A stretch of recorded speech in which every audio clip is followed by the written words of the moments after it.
Olá a todos, sejam muito bem-vindos ao Virtual Roadshow de apresentação da Fibernamics Brasil. A sessão de hoje será dedicada ao setor da construção e infraestruturas.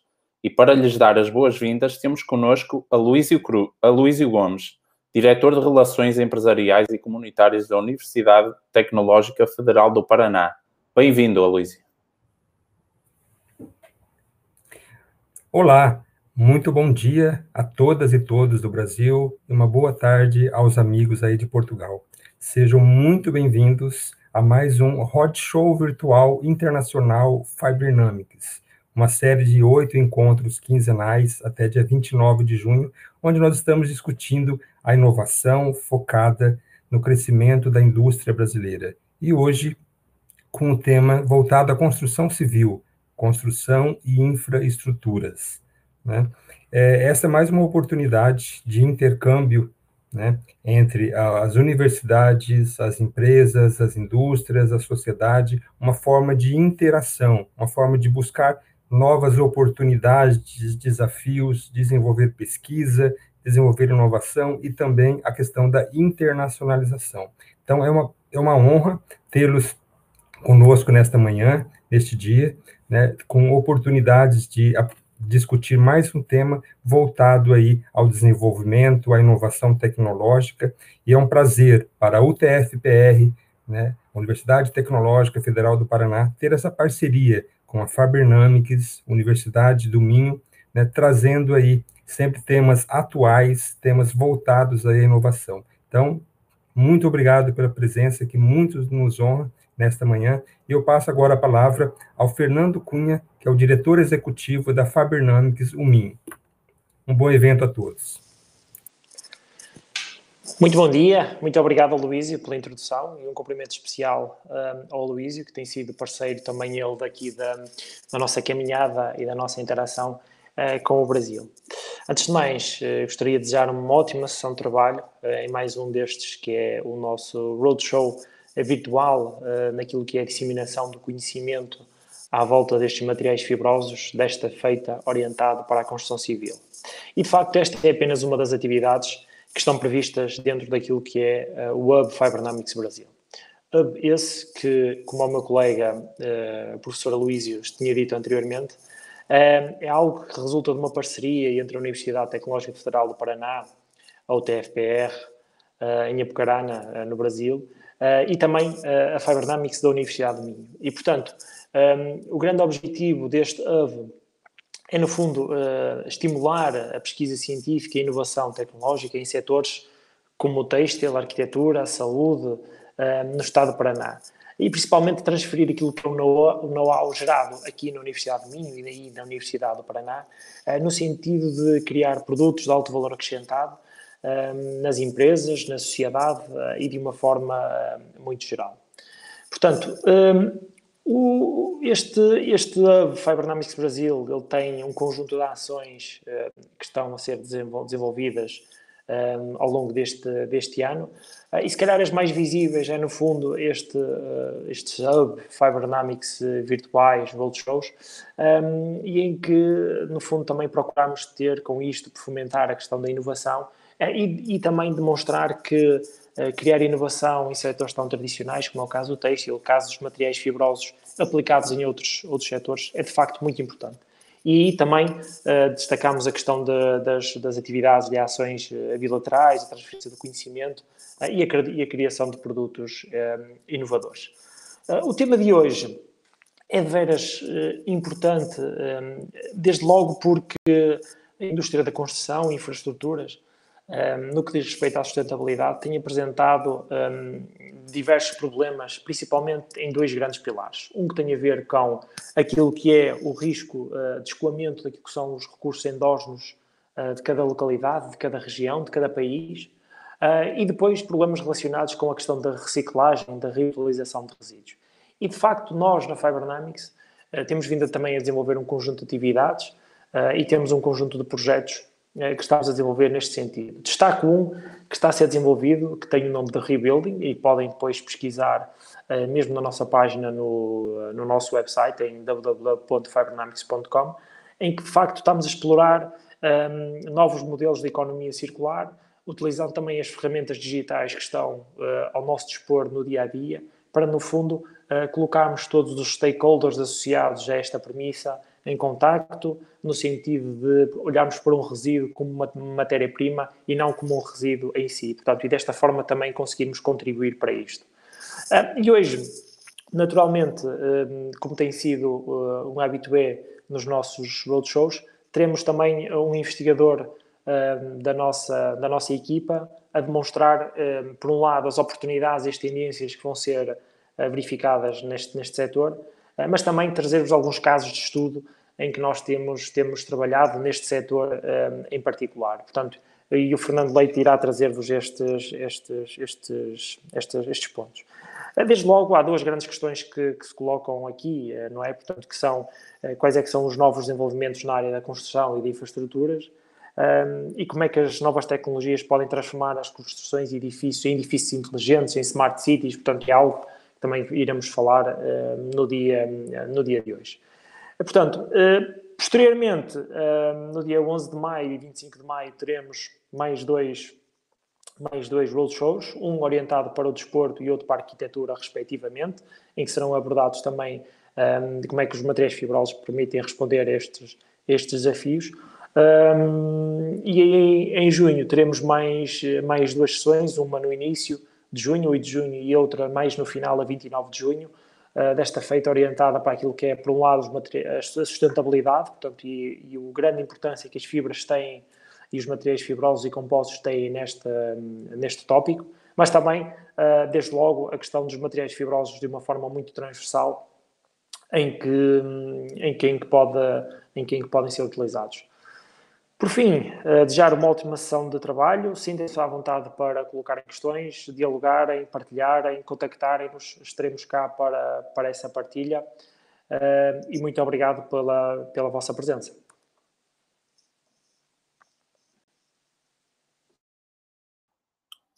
Muito obrigado, Fernando Cunha. Tempo agora para conhecermos as oportunidades que o setor da construção e infraestruturas oferece. Conosco, Fernando Leite, Technology Researcher na Fibernamics. Bem-vindo, Fernando.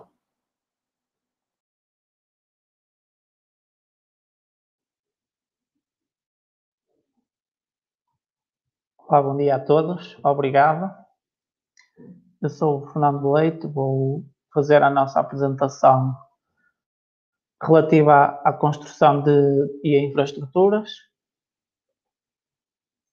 Estes são os temas que irei abordar nesta apresentação, falar um pouco sobre a indústria da construção, as tendências nesta indústria, algumas estratégias de construção e, por fim, apresentarei um caso de estudo que a Fibernamics desenvolveu, um projeto em que esteve a desenvolver materiais para esta indústria.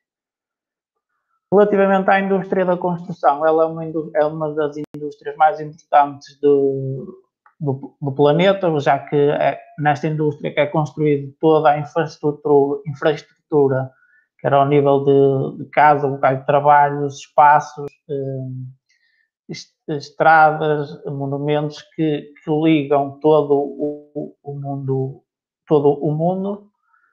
Depois, esta indústria apresenta um problema que foi abordado pela consultora KPMG num relatório em 2017, que está com a incapacidade de aumentar a produtividade desta indústria. Algo que pode ser melhorado com a introdução de novas tecnologias e novos materiais que iremos abordar mais à frente. Relativamente a este problema da produtividade, existe aqui um elevado potencial de uma melhoria à volta de 50% a 60% neste setor, que irá desbloquear uma grande verba adicional. Aqui apresento alguns números que estão relacionados com esta indústria, que é uma indústria que envolve 10,5 bilhões de dólares, estima-se que irá envolver até 2023, e um aumento gradual até aos 15,5 bilhões de dólares em 2030. Os países que irão liderar esse crescimento deste setor serão a China, os Estados Unidos e a Índia, que representarão 57% de todo o crescimento. Por último, esta indústria emprega 7% da população ativa mundial. Aqui apresento-vos algumas das principais empresas de construção do mundo e a sua localização e a faturação que efetuam. Temos as duas principais empresas são chinesas, depois temos a maior parte delas se situará na Europa e temos algumas também no continente americano. Os principais desafios que este setor apresenta estão relacionados com o crescimento populacional, uma vez que em 2050 é estimado que a população se deverá situar nos 9,8 mil milhões de pessoas, o que implicará também um problema ao nível do crescimento dos meios urbanos, porque 70% dessa população habitará esses meios urbanos e há um problema de espaço disponível para novas construções. Depois, outras situações são o aumento da segurança dos trabalhadores e das infraestruturas, as alterações climáticas, a produtividade, que já tinha abordado anteriormente, a utilização de novas tecnologias, novos materiais e também as smart cities. Sendo assim, relativamente às tendências que existem no setor da construção, o principal motor destas tendências é, como eu falei anteriormente, o aumento do número da população e o crescimento das infraestruturas que é preciso desenvolver para albergar todas essas pessoas, nomeadamente ao nível da urbanização. As tendências emergentes para este setor são a reduzir a pegada de carbono, utilizar novas tecnologias e utilizar novos materiais, como compósitos reforçados com fibras para a reabilitação de estruturas. Aqui isto são os temas que irei abordar dentro desta parte de tendências na construção, como o Green Building, a tecnologia, materiais, construção modular e o Smart Building. Relativamente ao Green Building, isto tem sido um setor que tem sido cada vez mais promovido, uma vez que as autoridades reguladoras estão cada vez a pressionar mais as empresas no sentido de elas fazerem projetos de construção sustentáveis e ecológicos. Nessa medida também os locais de trabalho têm que ser mais eficientes em termos de energia e reduzindo as emissões de carbono. Pode ser feito também estas alterações através da obtenção de novos materiais com melhor desempenho térmico e também reduzir o desperdício ou reciclar materiais antigos. Trago aqui um exemplo que é da cidade de Hong Kong, que é a capital dos edifícios altos e em que nesta cidade está-se a promover a emissão zero de carbono até 2050. A cidade de Hong Kong é que possui mais arranha-céus do que qualquer outro lugar e os 42 mil edifícios desta cidade consomem até 90% da eletricidade e contribuem com 60% de emissões de gases de efeito de estufa.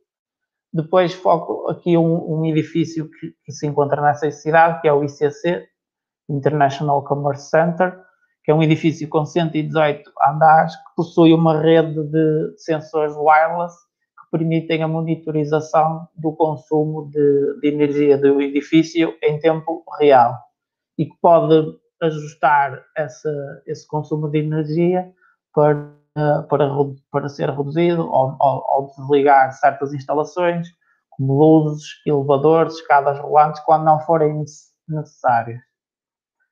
Este edifício também utiliza a Internet of Things para analisar os dados coletados, para otimizar, lá está, a eficiência energética do edifício.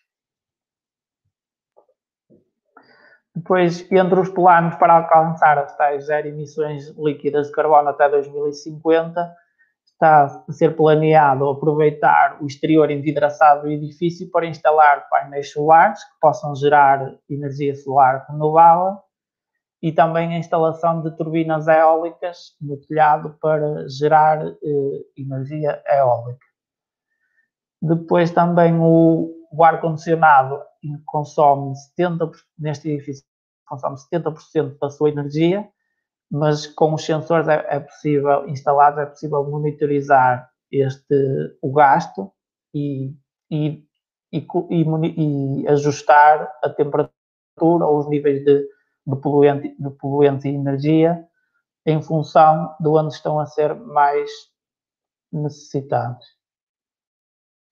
Depois aqui apresento-vos um conceito que foi desenvolvido por uma empresa de arquitetura americana, a BKV Group, que é uma empresa que é focada em avanços tecnológicos, sustentabilidade e design inovador para o século XXI.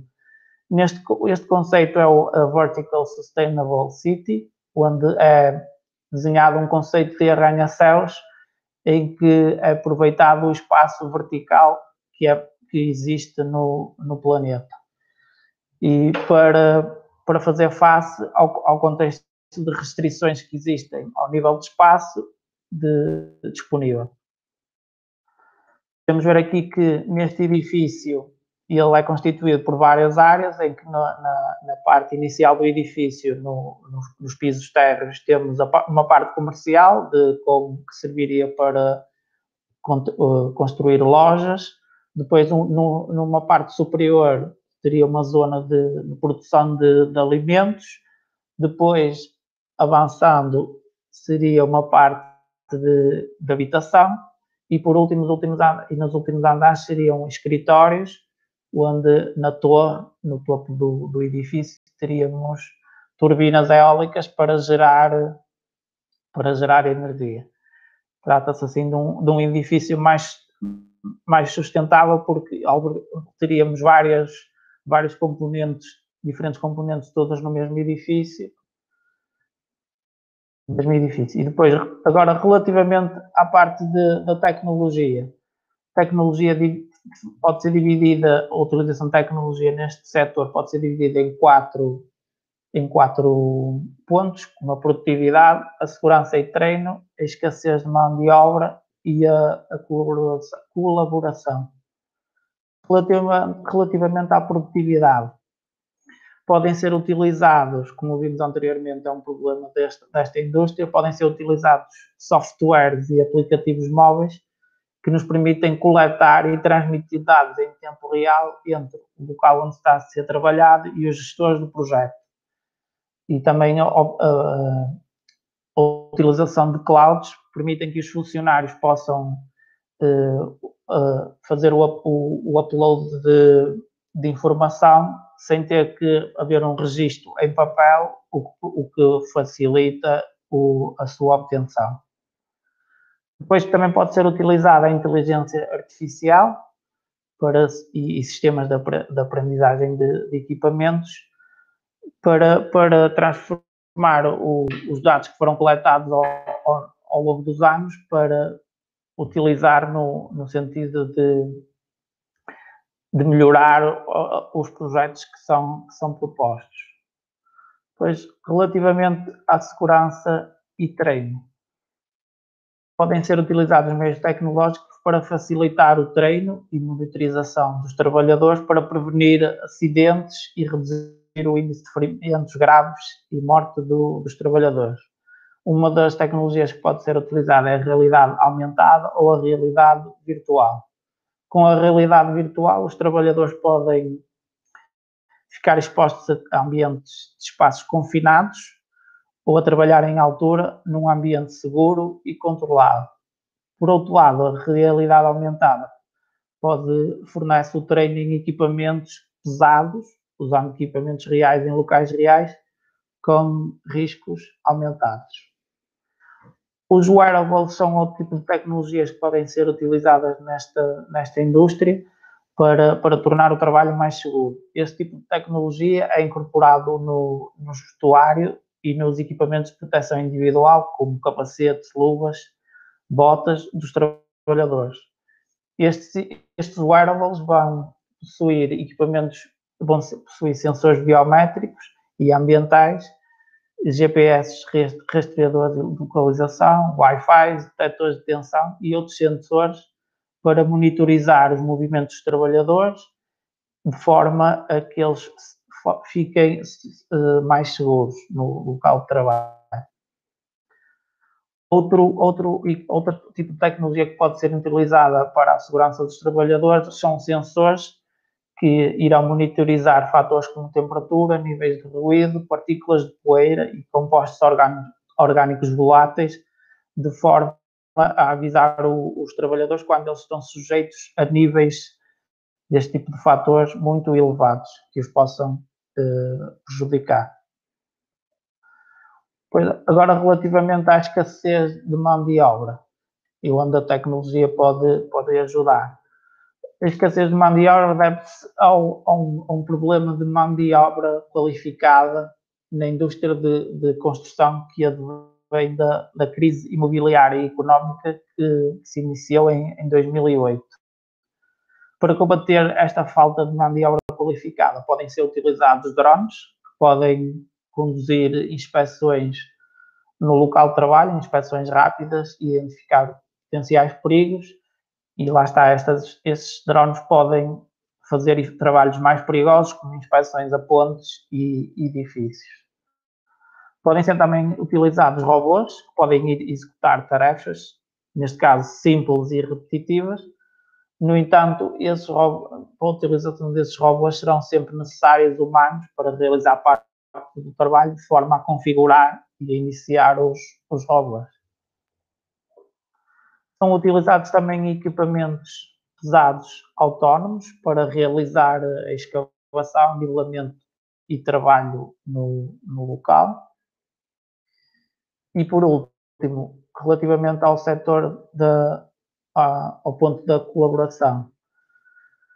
Devido à grande fragmentação que existe neste tipo de indústria, com a envolvência de muitos tipos de diferentes pessoas, como trabalhadores, engenheiros, os próprios clientes, os gestores de projetos, é difícil colocá-los todos de acordo quando é preciso tomar uma decisão importante.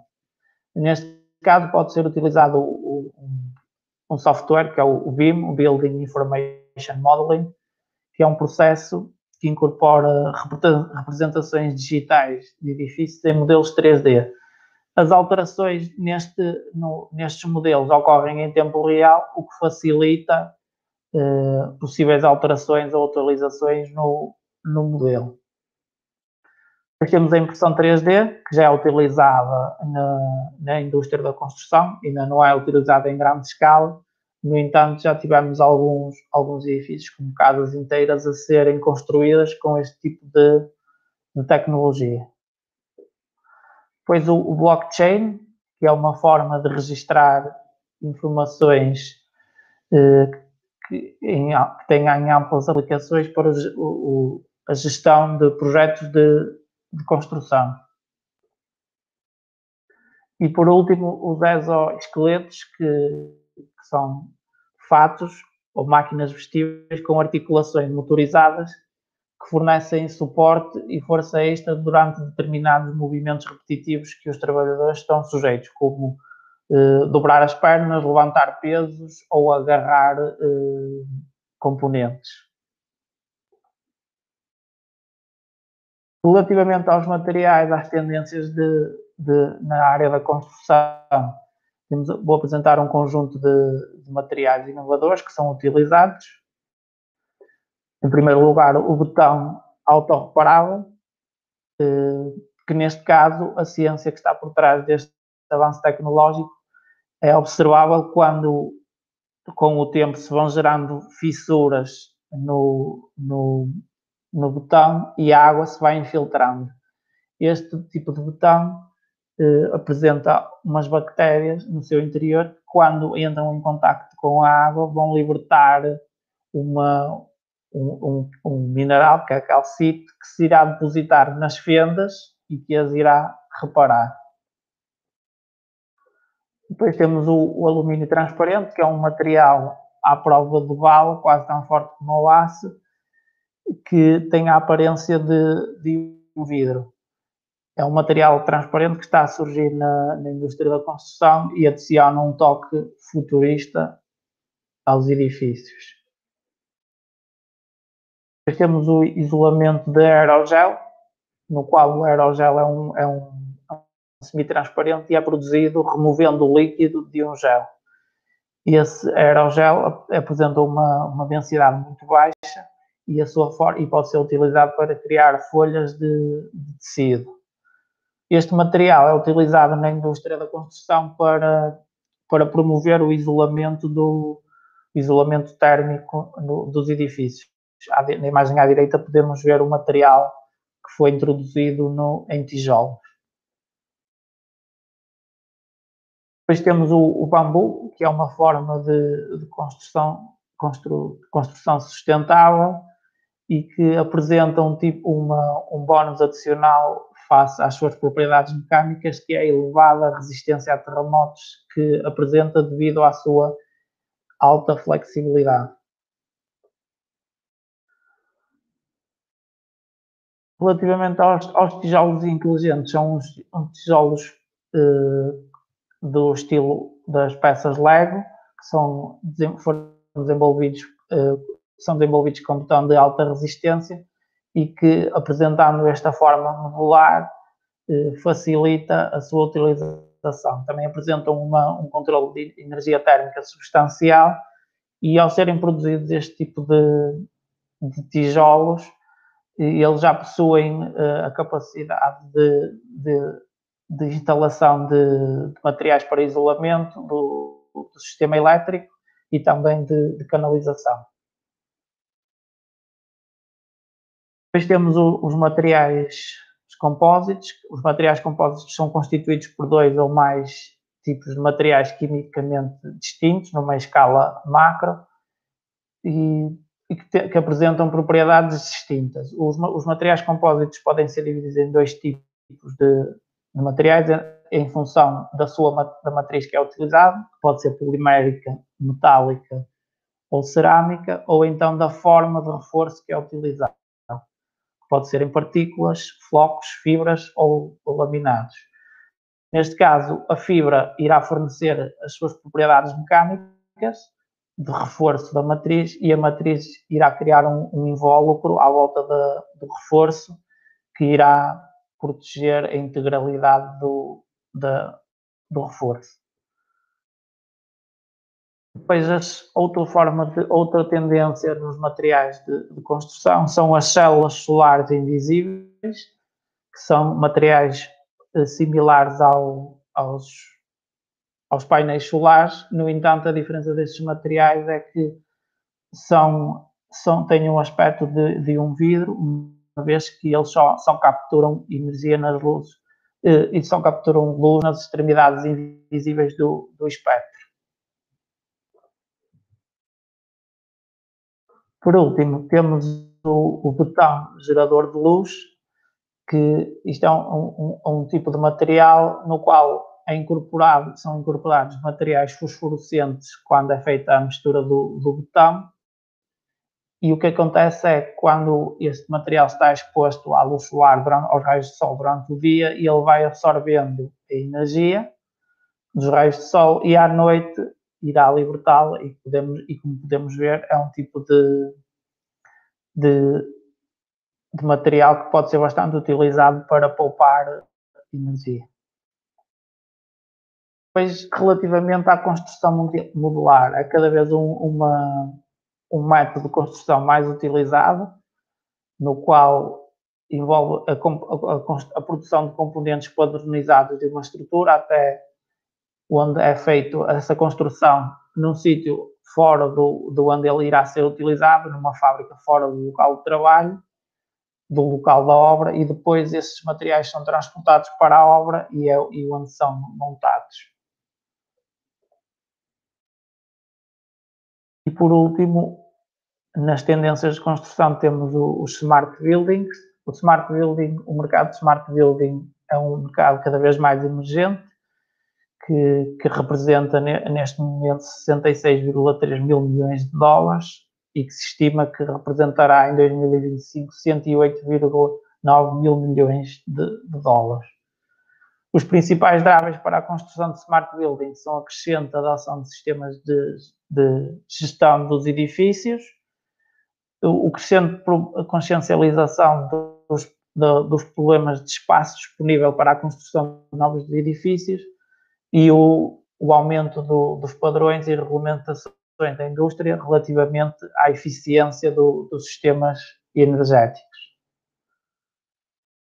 De seguida apresento alguns exemplos de edifícios que são smart. Temos aqui um edifício da NASA nos Estados Unidos, em que várias partes desse edifício ou fazem o controle automático de regulação de energia ou de recolha de energia. Depois temos este edifício na Alemanha, no qual a fachada do edifício funciona como produtor de energia, no qual as algas são cultivadas dentro do edifício e é obtido o biogás a partir dessas algas. E por último temos a Bahrein World Trade Center, no Bahrein, em que o edifício foi projetado para utilizar o fluxo de ar que passa no edifício para gerar energia eólica. Depois, relativamente às possíveis estratégias de construção, temos dois tipos de estratégias. Podemos utilizar a construção ou a reabilitação. Aqui neste quadro apresento algumas vantagens e desvantagens de cada um destas estratégias. A principal vantagem da reabilitação é a maior rapidez face ao construir um novo edifício.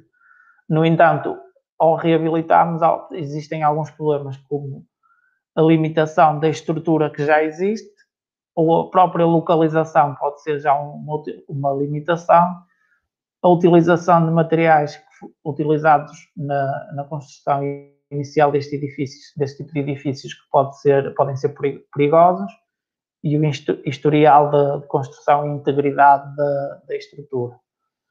Por outro lado, na parte da construção temos como principais vantagens a sustentabilidade ambiental. Ao construirmos algo novo, podemos utilizar materiais mais sustentáveis, a utilização de tecnologia moderna, pode ter também um layout mais eficiente. Por outro lado, as principais desvantagens estão relacionadas com o custo e o tempo de construção. Depois, outro tipo de estratégia que existe na construção de edifícios é construir os edifícios com sistemas já antissísmicos. Esses sistemas antissísmicos podem ser definidos de várias formas. Pode ser primeiro construída uma base flexível, fundações do edifício flexível, que irão isolar o edifício em si, ou seja, só a fundação do edifício irá sofrer vibração, enquanto o edifício em si não. Depois podem ser também utilizadas forças contrárias ao sismo. No caso aqui temos o exemplo de utilização de uns varões que estão a suportar o edifício, que apresentam uns pistões no seu interior, e esses pistões vão absorver a energia e transformá-la em calor.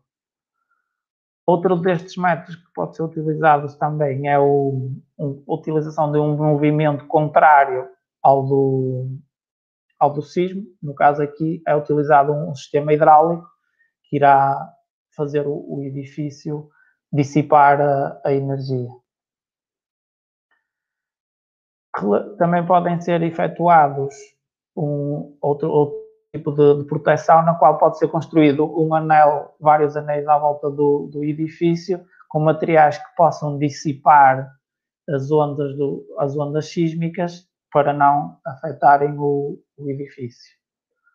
Ou então podem ser também reforçada a estrutura do edifício através de vários tipos de reforço. Apresento agora alguns materiais que são resistentes a sismos. Temos o aço estrutural, que pode ser cortado em vários tipos de formas e é resistente à quebra. Temos também a madeira, que é um material que apresenta um bom rácio entre peso e a força que apresenta, e materiais que são mais utilizados, materiais futuristas, como o bambu, como eu falei anteriormente, que apresentam uma elevada resistência uma elevada flexibilidade e resistência aos sismos, e também as ligas com memória. Por último, nesta parte dos edifícios antissísmicos, apresento aqui um mapa com o mapa mundo com a representação das placas tectónicas e também a atividade sísmica, onde é mais frequente.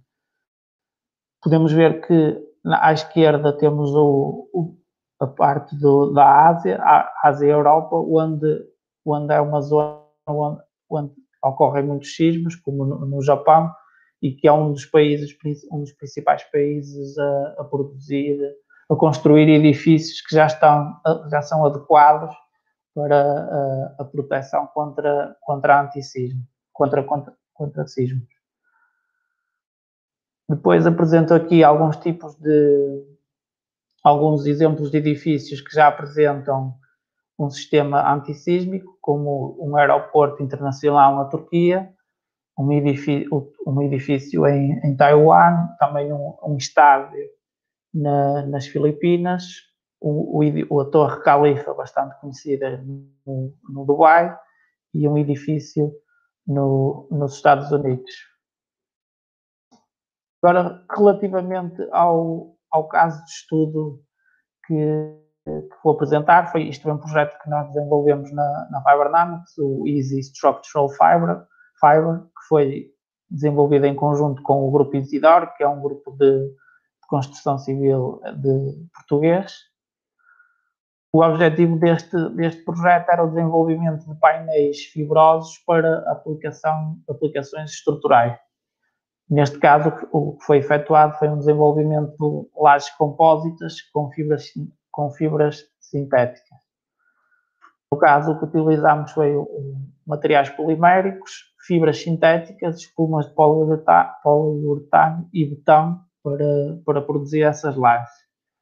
As lajes apresentam uma redução do peso, apresentam também uma maior durabilidade face às lajes convencionais, e desta forma ainda conseguimos obter propriedades mecânicas similares a esse tipo de lajes. Em primeiro lugar, o que foi efetuado neste projeto foi fazer um estudo da matriz e do reforço a utilizar. Neste caso, a matriz foi utilizada, estes tipos de matrizes utilizadas no estudo foram todas do poliéster, e a fibra de reforço sintética variou entre fibra de vidro e fibra de carbono. Foram produzidos laminados com este tipo de materiais e foi efetuada uma caracterização mecânica que permitiu concluir que a resina mais adequada para utilizar seria a de poliéster, e que dentro das fibras de reforço a utilizar seriam as mais adequadas, o tecido de fibra de vidro unidirecional de 0 graus e uma manta dispersa de fibra de vidro.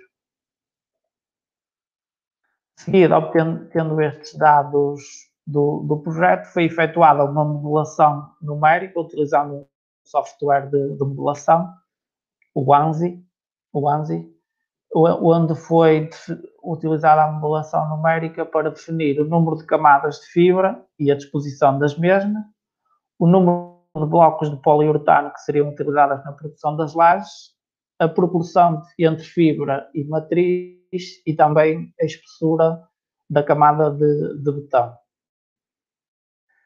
Posteriormente, definido o modelo que poderia ser efetuado, foram efetuados modelos à escala real, onde foi através de um modelo híbrido de produção, de hand lay-up e infusão por vácuo, e onde posteriormente a laje estar pronta, foi removida parte da espuma de poliuretano para ser colocado o betão no topo da laje.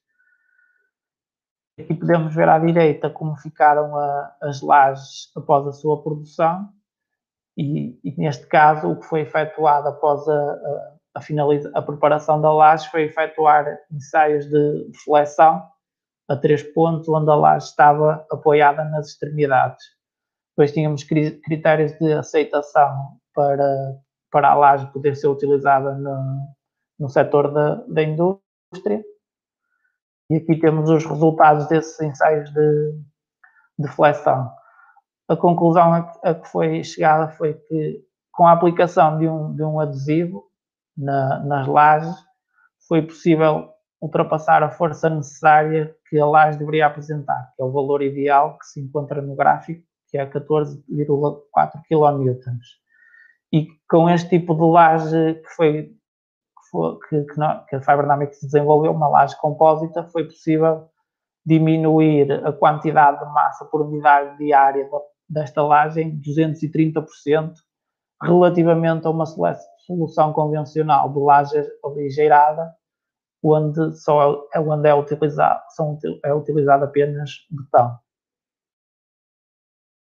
Depois, os principais resultados deste projeto, lá está, são a redução de peso em 230% da laje, em massa por unidade diária, e também que com este projeto conseguiu-se desenvolver uma laje que trabalha de forma concertada, isto é, os diferentes materiais trabalham de forma concertada, desde a camada compósita de fibra de vidro com resina, as espumas de poliuretano e também a camada de betão, o que permite que não exista uma separação, uma delaminação entre as camadas e também que não ocorra uma degradação das propriedades mecânicas da própria laje. E obrigado pela vossa atenção.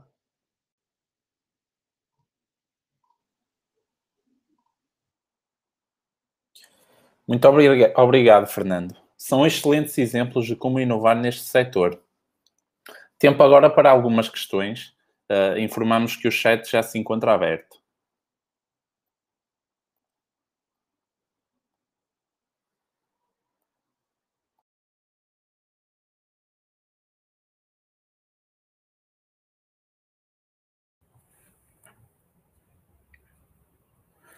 Olá, Fernando Leite. Muito obrigado aí por compartilhar todo esse conhecimento, toda essa experiência, né, mostrando aí, né, as tendências, as estratégias, os novos materiais, né, e nós percebemos claramente, né, cada vez mais essa interface muito grande, né, da indústria da construção civil com outras áreas do conhecimento, né, por exemplo, com a informática, né, cada vez mais aí com a inteligência artificial, né, com o BIM, a impressora 3D, os drones, como você mesmo disse, né, mas também em outras áreas, como a engenharia têxtil, né, com a utilização de fibras, de compósito, com a engenharia química e assim por diante. Então, muito obrigado por, né, mostrar todo esse conhecimento, e esse realmente é o momento, né, para perguntas, para contribuições, momento de interação, né, da universidade com as pesquisas e com as indústrias. Você apresentou, né, um belíssimo exemplo aí do estudo de caso da Easy Structural Fibers, né, mas a Fiber Dynamics já tem outros, né, projetos, por exemplo, inovadores, já estudou a questão dos nanotubos de carbono, né, para o sensoriamento das estruturas e assim por diante. Então, eu gostaria, né, de uma forma geral, assim, o que você acredita que essa contribuição da pesquisa, de estudos de novos materiais, né, que oportunidades você vê realmente para o setor da construção civil com esse estudo e desenvolvimento de novos materiais? Sim, obrigado pela pergunta.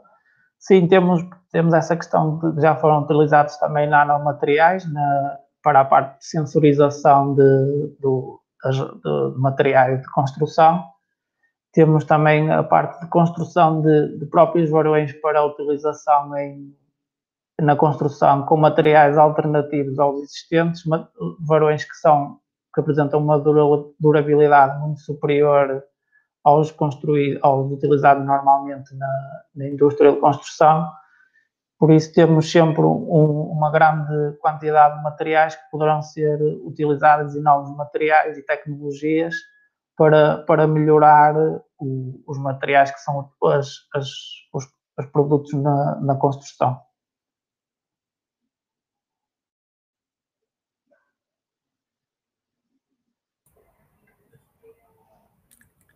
Muito obrigado aí, Fernando Leite, pelas contribuições.